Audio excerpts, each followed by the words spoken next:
Leadership and the Power of Oratory, Part 1.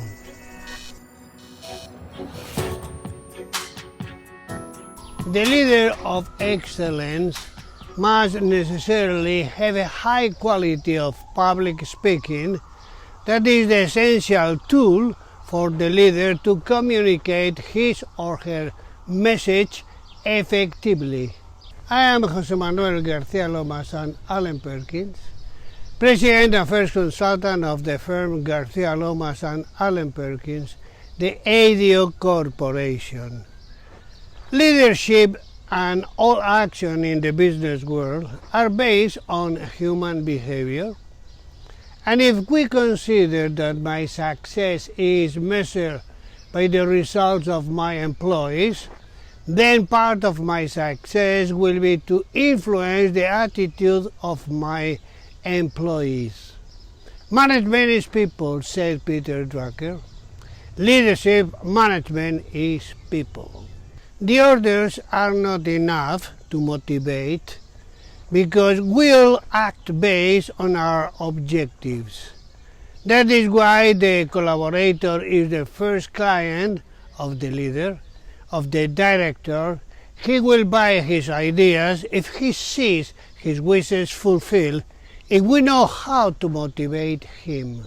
People today don't run because we tell them they have to run, because people can run and put 50%, 60% of their capacity to run, and with that they cover the file. But you, leader, won't go far with people like that. There is a new concept, the leadership through motivation, where the leader can put his objectives in line with the different objectives of his different collaborators.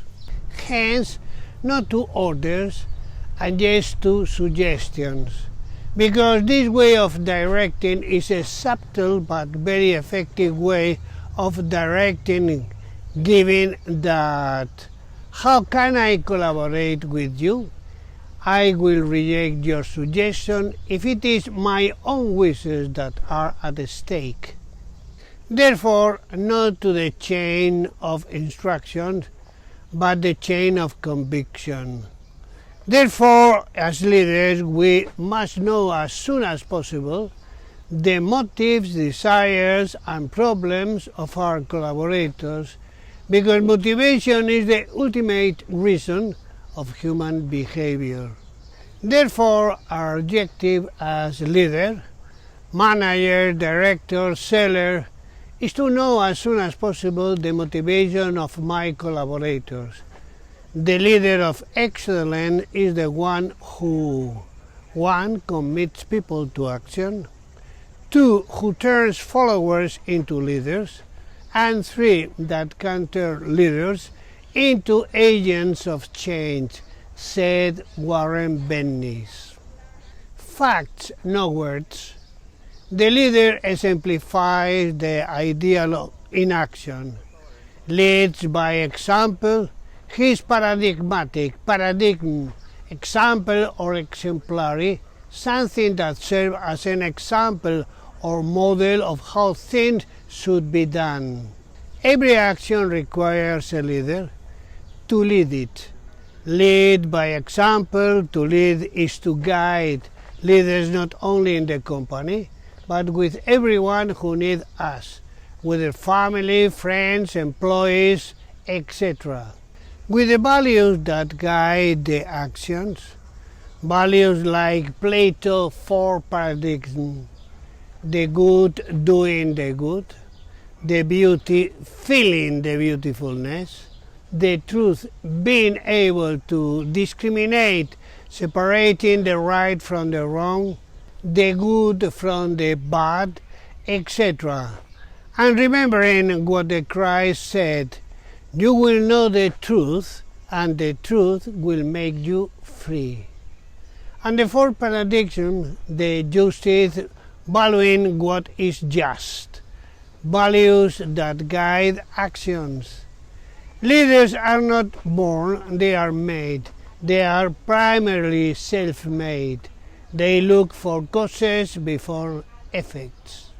They are problem solvers, developing the inductive method of analysis, which goes from the particular to the general, and the deductive method of synthesis, which goes from the general to the particular.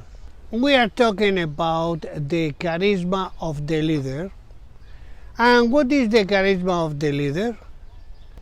It is the gift of the capacity that the leader has of attracting others by his presence, by his word, and by his personality, based on his image and expression. We also talk about the importance of the leader's image, because in the leader's communication, his image and expression count. When we talk about the image of the leader, we refer to aspects such as physical aspect, external behavior, manners, and his verbal and non-verbal communication, the body language, the visual contact we develop, the way we look and share our gaze, our eye contact, the attitude we transmit, our empathy with others, our gestures and movements, the ability to listen to others, and fundamentally to generate and transmit confidence. But above all, the leader is a great communicator. The leader knows the power of the word over the others, because the word has power. There are 4 elements that the leader must use in the preparation of his communication, in the transmission of his message. First, develop a positive mental attitude about what he's going to convey. Second, the idea and content which require proper preparation, remembering that nothing replaces deep preparation. Third, verbal fluency, or the ability to find words and phrases and use them to communicate. And fourth, the use of the oral expression techniques known as public speaking.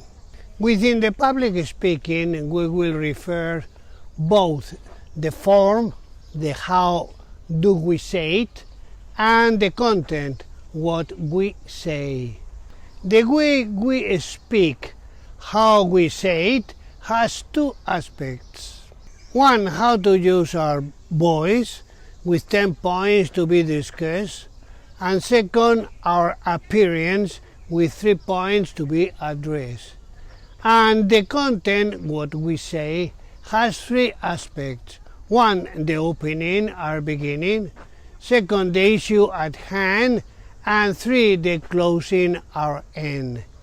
We will develop all this extensively the next videos. Okay, if you are interested in our videos, I suggest you give a like and subscribe to our channels in Spanish and in English, as we publish videos every week.